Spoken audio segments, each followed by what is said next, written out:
Students நல்லா கவனிச்சுங்க. இந்த உம்மிஸ் போர்ட்டலில் போய்ட்டு எப்படி உங்கள் டீட்டெயில்ஸை ஃபில் பண்ணணும் அப்படின்றத வந்து இந்த வீடியோவில் வந்து நீங்கள் ஸ்டெப் பை ஸ்டெப் பார்த்து நீங்கள் தெரிஞ்சுக்கங்க. இப்போ வந்து உங்களோட ஸ்டாஃப்ஸ் வந்து குரூப்பில் வந்து உங்களுக்கு வந்து அந்த உம்மிஸ் போர்ட்டலுக்குள்ளே போகிறதுக்கு உண்டான லிங்க்கை வந்து அமைச்சிருப்பாங்க. ஸோ நீங்கள் என்ன பண்ணணும், அந்த லிங்க்கை போய் கிளிக் பண்ணணும். இப்போது ஃபஸ்ட் இயர் அந்த குரூப்பில் போய்ட்டு நான் இப்போ அந்த லிங்க்கை கிளிக் பண்ண போகிறேன். லிங்க்கை கிளிக் பண்ணிங்கன்னா இப்படி ஒரு பேஜ் உங்களுக்கு ஓப்பன் ஆகும். யூசர் நேமும் பாஸ்வேர்டும் இந்த கேப்சாவும் நீங்கள் கரெக்டாக அடிக்கணும்.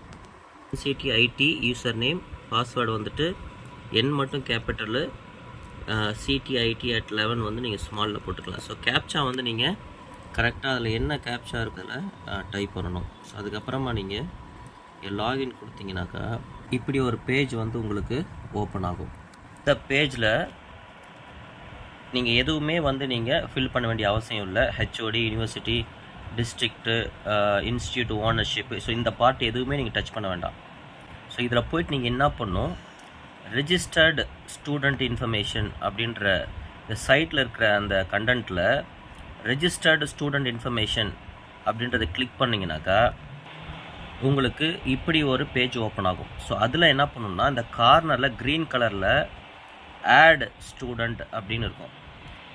நீங்கள் வந்து உம்மிஸ் போர்ட்டலில் இதுவரையும் நீங்கள் என்ட்ரி பண்ணாமல் உங்களுக்கு நம்பர் ஜென்ரேட் ஆகாமல் இருந்துச்சு அப்படின்னா, புதுசாக நீங்கள் பண்ண போகிறீங்க அப்படின்னாக்கா இந்த ஆட் ஸ்டூடெண்ட்டில் போகணும். இந்த ஆட் ஸ்டூடெண்ட்டை கிளிக் பண்ணிங்கன்னா இப்படி ஒரு ஆப்ஷன் கேட்கும். நீங்கள் ஆல்ரெடி ரெஜிஸ்டர் பண்ணியிருக்கீங்களா அப்படின்னு கேட்கும். நீங்கள் வந்து பண்ணலை அப்படின்னா என்ன கொடுக்கணும், நோன் கொடுக்கணும். நோன் கொடுத்தீங்கன்னாக்கா இப்போது இந்த மாதிரி ஒரு பேஜ் ஓப்பன் ஆகும். இந்த பேஜில் வந்து இனிமேல் நீங்கள் எல்லா டீட்டெயில்ஸும் என்ன பண்ணணும், நீங்கள் ஃபில் பண்ணணும். இதில் வந்து அஞ்சு பேஜ் இருக்குது. General information, contact information, family information, bank account details, current academic information, completed. So இது எல்லாமே வந்துட்டு நீங்கள் கரெக்டாக கையில் எடுத்து வச்சுக்கிட்டு அப்புறமா நீங்கள் ஃபில் பண்ணுறதுக்கு ஸ்டார்ட் பண்ணணும். இதில் வந்து பார்த்தீங்கன்னா EMIS ஐடி அவைலபிளாக இல்லையான்னு கேட்பாங்க. அதில் வந்து உங்கள்கிட்ட +2 மார்க் ஷீட்டில் கீழே வந்து உங்களுக்கு EMIS நம்பர்ன்றது இருக்கும். ஸோ அதனால் வந்து நீங்கள் எஸ்ன்னு கொடுத்துட்டிங்கன்னா இந்த இடத்துல வந்து அந்த நம்பர் அடிக்க சொல்லி கேட்கும். ஸோ அப்போ நீங்கள் என்ன பண்ணணும், அந்த EMIS நம்பர் அடிக்கணும். ஸோ 33220340100328. ஸோ இந்த மாதிரி போட்டுட்டு இங்கே கெட் டேட்டா அப்படின்னு போட்டிங்கனாக்கா டிஃபால்ட்டாக வந்து ஒரு சில டேட்டாஸ்லாம் அதுவே ஃபில் ஆகிடும். ஒருவேளை மிஸ் நம்பர் இல்லை, ஸோ அப்படின்னும் போது நீங்கள் இங்கே நோன் கொடுத்துட்டு என்ன ரீசனுக்காக அது இல்லைன்றது கொடுக்கணும். So school outside Tamil Nadu, நீங்கள் அதர் ஸ்டேட் அப்படின்னாக்கா அவுட் சைட் தமிழ்நாடுன்றது எடுக்கணும். இல்லைனாக்கா 2018க்கு முன்னாடி நீங்கள் படிச்சிங்க அப்படின்னாக்கா உங்களுக்கு எம்இஸ் நம்பர் இருக்காது. அதுக்காக ஸ்கூலிங் பிஃபோர் த இயர்னு எடுக்கணும். இல்லை நீங்கள் ICSE போர்டில் படிச்சிருக்கீங்க, ஓப்பன் ஸ்கூல் படிச்சிருக்கீங்க, டுட்டோரியலை படித்து பாஸ் பண்ணியிருக்கீங்க அப்படின்னாக்கா இந்த ஆப்ஷனை நீங்கள் சூஸ் பண்ணணும். ஓகே, இந்த கெட் டேட்டான டீட்டெயில்ஸ் போனீங்கன்னா கிளிக் பண்ணிங்கன்னா இங்கே பாருங்கள், டிஃபால்ட்டாக வந்து இப்போ சுகிராஜ் அவனோட டேட் ஆஃப் பர்த்து, மேல் அப்படின்றது எல்லாமே டிஃபால்ட்டாக ஒரு சில இதெல்லாம் வந்து உங்களுக்கு வந்து அதிலே வந்துடும். SC என்ன கம்யூனிட்டின்றது அப்படியே வந்துடும். உங்களோட ஆதார் நம்பரும் அதிலே வந்துடும். ஓகே, ஸோ எந்த காலமில் வந்து என்ன இல்லாமல் இருக்கோ அதை வந்து நீங்கள் ஃபில் பண்ணணும். இந்த ரெட் கலரில் ஸ்டார் போட்டிருக்கிறது எல்லாமே என்ன பண்ணணும், கம்பல்சரியாக நீங்கள் பண்ணணும். அது ஆப்ஷனல் கிடையாது. அதனால் அது பண்ணாமல் நீங்கள் பண்ணிங்க அப்படின்னா நெக்ஸ்ட் பேஜ் போக முடியாது. ஓகே, ஸோ நான் வந்து இப்போ சலுட்டேஷனில் வந்து சுகிராஜ் அவன் செல்வன், அதனால் செல்வன்ற போடுறேன். ஓகே, ஸோ ஆதாரில் என்ன பேர் இருக்கோ அந்த பேரை வந்து கரெக்டாக நீங்கள் டைப் பண்ணணும், மாற்றி டைப் பண்ணக்கூடாது. இப்போ வந்து ஆதாரில் என்ன பேர் இருக்குது, ஒரு சிலருக்கு வந்து அப்பா பேர் சேர்த்து இருக்கும், ஒரு சிலருக்கு வந்து வெறும் உங்கள் பேர் மட்டும் இருக்கும்.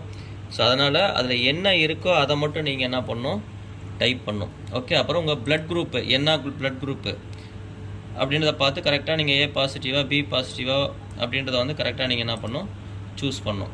அடுத்தது வந்து nationality, religion, SC community, SC கம்யூனிட்டியில் எந்த இது என்ன கேஸ்ட் பேர் என்ன அப்படின்றத வந்து இங்கே வந்து இப்போ ஒருவேளை பல்லன் அப்படின்னா என்ன பண்ணலாம், நீங்கள் இங்கே பல்லன் டைப் பண்ணிங்கன்னா அதுவாக வந்துடும். ஸோ அதை வந்து நீங்கள் என்ன பண்ணலாம், கிளிக் பண்ணிக்கலாம். ஓகே, அடுத்து வந்து ஆதார் நம்பர் அதுவாக அப்படியே டிஃபால்ட்டாக இருக்கும். ஸோ அடுத்து நீங்கள் ஃபஸ்ட்டு கிராஜுவேட் அப்படின்னாக்கா குடும்பத்தில் நீங்கள் தான் ஃபஸ்ட்டு படித்து டிகிரி வாங்குறீங்க அப்படின்னாக்கா அதில் எஸ்ன்னு போடணும். ஓகே, இல்லைனா நீங்கள் நோன் போட்டு நீங்கள் கொடுத்துடலாம். அதே மாதிரி ஏதாவது ஸ்பெஷல் கோட்டாவில், ஸ்போர்ட்ஸ் கோட்டாவா இல்லை வேறு எதனாவது ஒரு கோட்டாவில் நீங்கள் வந்து அட்மிஷன் வாங்கியிருக்கீங்களா அப்படி வாங்கியிருந்தீங்கன்னா எஸ்ன்னு கொடுங்க, இல்லைனா நோன்னு கொடுத்துருங்க. ஓகே, அடுத்தது வந்து டிஃப்ரெண்ட்லி ஏபிள் கேட்டகரியாக இந்த ஹேண்டிகேப்டு, ஆட்டிஷமு, டிசபிலிட்டி எதனா இருக்குது அப்படின்னாக்கா அந்த மாதிரி அர்த்தம். ஓகே, ஸோ அது மாதிரி எதுவும் இல்லை அப்படின்னா நோன்னு கொடுத்துருங்க. ஓகே, ஸோ அடுத்தது வந்து ஃபைனலாக நீங்கள் இந்த பேஜை ஃபில் பண்ணிட்டு உங்கள் ஆதார் கார்டில் இருக்கக்கூடிய நம்பரு சரிதானா, அது உங்களோட நம்பர் தானே அப்படின்றதுக்கு சென்ட் ஓடிபின்றது நீங்கள் கொடுக்கணும். ஓகே, ஸோ ஓடிபி கிளிக் பண்ணிங்கனாக்கா உங்களுக்கு ஓடிபி நம்பர் போகும். ஓகே, ஸோ இந்த மாதிரி உங்களுக்கு ஓடிபி வந்த உடனே நீங்கள் இதை கிளிக் பண்ணிவிட்டு வெரிஃபைன்னு கொடுக்கணும். ஸோ வெரிஃபைன்னு கொடுத்தீங்கனாக்கா உங்களுக்கு இந்த மாதிரி உங்கள் ஸ்க்ரீனில் வரும். ஓகே, ஸோ இதை வந்து என்ன பண்ணணும், நீங்கள் சப்மிட் கொடுத்துடணும். சப்மிட் கொடுத்துட்டிங்கனாக்கா இங்கே கீழே வந்து கார்னரில் பேஜ் நெக்ஸ்ட் அப்படின்னு இருக்கும்.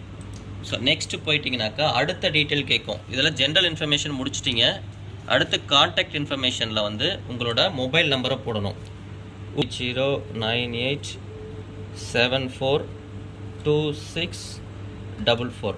ஓகே, உங்கள் ஃபோன் நம்பரை இதில் போடணும். அடுத்து உங்களோட இமெயில் ஐடி, நீங்கள் என்ன இமெயில் ஐடி, ஒருவேளை காலேஜில் கொடுத்த இமெயில் ஐடி இருந்துச்சுனாக்கா மேக்ஸிமம் காலேஜில் கொடுத்துருக்குற இமெயில் ஐடியே போடுங்க, உங்கள் ஓன் இமெயில் ஐடியை போடாதீங்க. ஓகே, அடுத்தது வந்து டிஸ்ட்ரிக்ட்னு ஆப்ஷன் இருக்கும். அதில் வந்து நீங்கள் எந்த டிஸ்ட்ரிக்ட், புதுக்கோட்டை வரிசையாக இருக்கும், நீங்கள் எந்த டிஸ்ட்ரிக்டை சேர்ந்தவங்க அப்படின்றத வந்து இங்கே போட்டிங்கன்னா, இல்லை இங்கே புதுக்கோட்டை அப்படின்னு டைப் பண்ணிங்கன்னா உங்களுக்கு புதுக்கோட்டைன்றது வந்துடும். ஓகே, நீங்கள் என்ன தாலுக்கா, உங்களோட டிஸ்ட்ரிக்டோட தாலுக்கா என்ன, 2-3 லெட்டர் அடிச்சிங்கன்னா மேலே வந்துடும். ஓகே, அதேமாதிரி எந்த வில்லேஜ், நீங்கள் வில்லேஜ் பேரை கரெக்டாக அடிச்சிங்க. இப்போ கீரனூர், புதுக்கோட்டை அப்படின்னா கீரனூர் அப்படின்னு போட்டிங்கன்னா கீரனூர் வந்துடும். ஓகே, நீங்கள் வந்து அர்பனா ரூரலாக, இப்போ வந்து ரூரல்னால் நீங்கள் வில்லேஜில் இருக்கீங்கன்னா, கிராமத்தில் இருக்கீங்கன்னா ரூரல், அர்பன்னா சிட்டிக்குள்ளே இருந்தீங்கன்னா அர்பன். ஒருவேளை நீங்கள் திருச்சிராப்பள்ளினா அது சிட்டிக்குள்ளே இருப்பீங்க, அது திருச்சி டவுன்னு போடுவீங்க.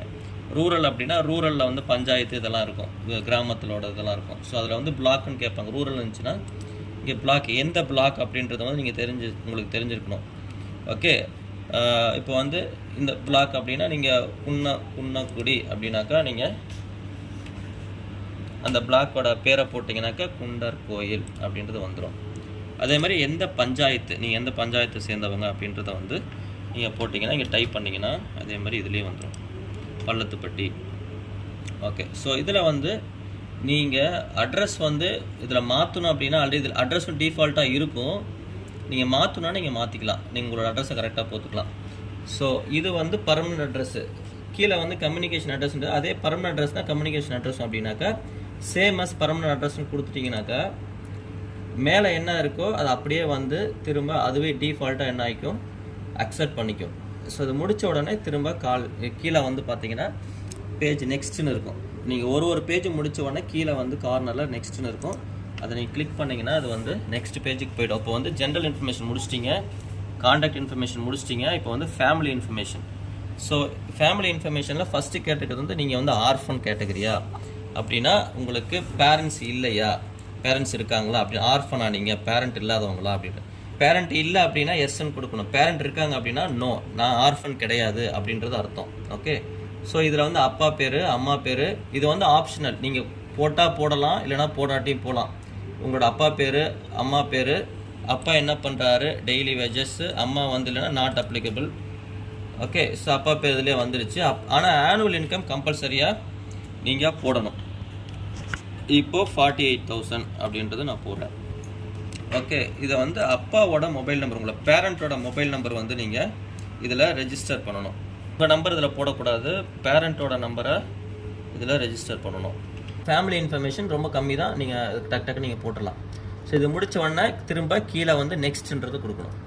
நெக்ஸ்ட்ன்றது கொடுத்தீங்க அப்படின்னாக்கா உங்களோட பேங்க் அக்கௌண்ட் டீட்டெயில்ஸ் கேட்டு வரும்.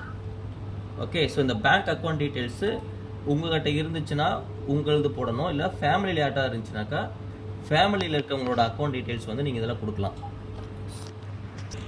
ஓகே, இந்த பேங்க் டீட்டெயில்ஸ் பேஜுக்கு வந்தீங்க அப்படின்னாக்கா நீங்கள் வந்து ஐஎஃப்எஸ்சி கோடை வந்து நீங்கள் கரெக்டாக டைப் பண்ணிங்கன்னா, இப்போ வந்து சப்போஸ் இங்கே ஒரு எக்ஸாம்பிளுக்கு டைப் பண்ணுற பாருங்கள், சிஎன்ஆர், இப்போ கனரா பேங்க் அப்படின்றது சிஎன்ஆரோட ஐஎஃப்எஸ்சி கோடு இப்படி தான் வரும், 0004686. நீங்கள் கரெக்டாக போட்டிங்க அப்படின்னாக்கா கனரா பேங்க்கு, கீரனூர், எந்த சிட்டி, பிரான்ச்சு எல்லாமே வந்துடும். ஸோ நீங்கள் கொடுக்குறத வந்து நீங்கள் அக்கௌண்ட் டைப் சேவிங்ஸாக கரண்ட்டானு கொடுக்கணும். உங்கள் அக்கௌண்ட் நம்பர் இதில் டைப் பண்ணணும், 46861200 நீங்கள் தான் டைப் பண்ணணும். டைப் பண்ணி முடிச்சுட்டு நீங்கள் பேஜ் நெக்ஸ்ட்டுன்றது நீங்கள் போயிடலாம். ஸோ இந்த க்ரீன் மார்க்கெல்லாம் வந்துச்சுன்னா நீங்கள் கம்ப்ளீட் பண்ணிட்டீங்கன்னு அர்த்தம். ஓகே, ஸோ கம்ப்ளீட் பண்ணாமல் நீங்கள் நெக்ஸ்ட் பேஜுக்கு போக முடியாது. இப்போ கடைசியாக வந்து பார்த்தீங்கன்னா கரண்ட் அகடமிக் இன்ஃபர்மேஷன், நம்ம காலேஜில் நீங்கள் படிக்கக்கூடிய அந்த academic information. So academic year of joining வந்து நீங்கள் தேர்ட் இயராக இருந்தீங்கன்னா 2021 to 2022ன்றது இயர் ஆஃப் ஜாயினிங். இதே நீங்கள் வந்து செகண்ட் இயர் ஃபஸ்ட் இயராக இருக்கீங்கன்னா 22 செகண்ட் இயர் சூஸ் பண்ணணும், தேர்ட் இயர் ஃபஸ்ட் இயர் வந்து 23 சூஸ் பண்ணணும். ஓகே, ஸ்ட்ரீம் டைப்னு கேட்பாங்க. ஸோ இது முக்கியமானது பார்த்துங்க. ஸ்ட்ரீம் டைப்பில் வந்து ஆர்ட்ஸ் அண்ட் சயின்ஸ்ன்றது நம்ம சூஸ் பண்ணணும். ஃபிசிக்கல் எஜுகேஷன் ஸ்டூடெண்ட்ஸ் வந்து ஆர்ட்ஸ் அண்ட் சயின்ஸ் சூஸ் பண்ணுவாங்க, மற்றவங்க வந்து அவங்க என்னன்றதை சூஸ் பண்ணுவாங்க. ஸோ கோர்ஸ் டைப் வந்து நம்மளது யூஜி. ஓகே, அதே மாதிரி பிஜியாக இருந்தீங்கன்னா அதை பிஜின்னு நீங்கள் சூஸ் பண்ணணும், யூஜினா நீங்கள் யூஜின்னு சூஸ் பண்ணணும். ஓகே, கோர்ஸ் வந்து பார்த்தீங்கன்னா பிஎஸ்சி, நமக்கு வந்து பிஎஸ்சி ஃபிசிக்கல் எஜுகேஷன் இருக்காது, பிஎஸ்சி ஆர்ட்ஸ் அண்ட் சயின்ஸ்னு இருக்கும். இதை நீங்கள் சூஸ் பண்ணணும். ஓகே, கோர்ஸில் போய்ட்டு செலக்ட் பண்ணிங்கன்னா பிஎஸ்சி ஆர்ட்ஸ் அண்ட் சயின்ஸ்னு இருக்கும். பிரான்ச் வந்து என்னது, நீங்கள் வந்து ஃபிசிக்கல் எஜுகேஷன் மேலே டைப் பண்ணணும். ஃபிசிக்கல் எஜுகேஷன் அப்படின்னு டைப் பண்ணிங்கனால okay, physical education, health education, ஸ்போர்ட்ஸ்னு வரும். மீடியம் ஆஃப் இன்ஸ்ட்ரக்ஷன் வந்து இங்கிலீஷ். ஓகே, அதேமாதிரி மோட் ஆஃப் ஸ்டடி வந்து ரெகுலர்னு போடும். மோட் ஆஃப் ஸ்டடி என்னன்னு கேட்கும், ரெகுலர்னு கொடுக்கணும். அதே மாதிரி டேட் ஆஃப் அட்மிஷன் நீங்கள் வந்து ஒரு ஜூனில் ஜாயின் பண்ண மாதிரி கூட நீங்கள் கொடுத்துக்கலாம், இல்லைனா ஜூலை அந்த டேட்டில் நீங்கள் போட்டுக்கலாம். ரிசிப்டில் வந்து உங்களுக்கு டேட் இருக்கும், நீங்கள் ஃபீஸ் கட்டின ரெசிப்டில் டேட் இருக்கும். ஸோ இப்போ வந்து நீங்கள் 2021 ஜூன் மாதம் 29 ஜாயின் பண்ணியிருக்கீங்க அப்படின்னாக்கா அதை நீங்கள் வந்து கொடுத்தீங்கன்னா அது ஆட்டோமேட்டிக்காக அப்படி வந்துடும். ஸோ டைப் ஆஃப் அட்மிஷன் நீங்கள் வந்து என்னென்னு போடணும்னா, எய்டட் கோர்ஸ்னால் எய்டடுக்கு போடணும், கவர்மெண்ட்டுன்னு போடணும். எஸ்எஃப்சினா நீங்கள் மேனேஜ்மெண்ட்டுன்னு போடணும். உங்களோட ரெஜிஸ்ட்ரேஷன் நம்பரை போடணும், PES 21011 அப்படின்றது உங்களோட ரோல் நம்பர், உங்களோட டிபார்ட்மெண்ட்டில் இருக்கக்கூடிய ரெஜிஸ்ட்ரேஷன் நம்பரை நீங்கள் ரோல் நம்பர் அதில் போடணும். ஸோ நீங்கள் வந்து லேட்ரல் என்ட்ரியா இல்லை இடையில வந்து ஜாயின் பண்ணிங்களா அப்படின்ற மாதிரி அர்த்தம் இது. இது வந்து நீங்கள் வந்து நோன்னு கொடுக்கணும், லேட்ரல் என்ட்ரி கிடையாது, நான் வந்து லேட்ரல் என்ட்ரி கிடையாது, ரெகுலராக தான் ஜாயின் பண்ணுறதுக்கான அர்த்தம் வந்து நோன்னு கொடுக்கணும். ஓகே, அடுத்து நீங்கள் ஹாஸ்டலர்னா ஹாஸ்டல்னு கொடுக்கணும், எஸ்ன்னு கொடுக்கணும். ஸோ ஹாஸ்டலுக்கு உண்டான டீட்டெயில்ஸ் கேட்கும், எப்போ ஹாஸ்டலில் ஜாயின் பண்ணீங்க, எப்போ ஹாஸ்டலை விட்டு போகிறீங்க, ஹாஸ்டல் டைப் என்ன அப்படின்றதெல்லாம் கேட்கும். ஸோ இதில் வந்து நீங்கள் ஹாஸ்டல் டைப்பில் வந்து இன்ஸ்டியூஷன் பெய்டு ஹாஸ்டல்னு போடணும். ஓகே, ஸோ ஹாஸ்டல் இல்லை அப்படின்னா நீங்கள் நோன் கொடுக்கணும். நோன் கொடுத்தீங்கன்னா அந்த டீட்டெயில்ஸ் எல்லாம் ஃபில் பண்ண வேண்டியதில்லை. ஸோ கரண்ட் அகடமிக் இன்ஃபர்மேஷன் வந்து நீங்கள் கம்ப்ளீட் பண்ணிட்டீங்க. ஸோ அப்போ வந்து நெக்ஸ்ட்டுன்னு போனீங்கன்னாக்கா ஃபைனலாக வந்து கம்ப்ளீட்டட் அப்படின்னு வரும். ஸோ நீங்கள் டைப் பண்ண எல்லாமே வந்து பார்த்தீங்கன்னா ஜென்ரல் இன்ஃபர்மேஷன், கான்டாக்ட் இன்ஃபர்மேஷன், அதே மாதிரி family information, bank account details, current academic information எல்லாமே ஒரு டைம் செக் பண்ணிவிட்டு நீங்கள் இங்கே கன்ஃபார்ம்னு கொடுத்தீங்க அப்படின்னு அந்த கார்னரில் அந்த பேஜுக்கு போகும். ஓகே, ஸ்டூடெண்ட்டு சேவ் அப்படின்னு வரும். ஸோ இந்த மாதிரி வந்துச்சுனாலே உங்களுக்கு யுமிஸ் நம்பர் வந்து என்ன ஆயிடுச்சுன்னு அர்த்தம், ஜென்ரேட் ஆயிடுச்சுன்னு அர்த்தம். ஸோ உங்களுக்கு நீங்கள் செக் பண்ணிக்கணும் அப்படின்னாக்கா இந்த சர்ச்சில் போயிட்டு இப்போ வந்து ஸ்விகிராஜ் அப்படின்னு போட்டிங்கனாக்கா ஸ்விகிராஜோட பேர் வந்துடும், யுமிஸ் நம்பர் வந்துடும், அவர் ரெஜிஸ்ட்ரேஷன் நம்பர் கரெக்டாக வந்துடும், மொபைல் நம்பர் வந்துடும், எம்இஸ் நம்பரு நம்ம டைப் பண்ணது இதில் வந்துடும். ஓகே, ஸோ இதுதான் ப்ராசஸ்ஸு. நீங்கள் உமிஸ் போர்ட்டலில் போயிட்டு எப்படி வந்து நீங்கள் உங்களோட நெக்ஸ்ட் பேஜை வந்து நீங்கள் ஃபில் பண்ணணும் அப்படின்றது வந்து இதை பார்த்து நீங்கள் தெளிவாக அண்டர்ஸ்டாண்ட் பண்ணிக்கிங்க. ஏதாவது டவுட் இருந்துச்சு அப்படின்னாக்கா you can contact your department staffs.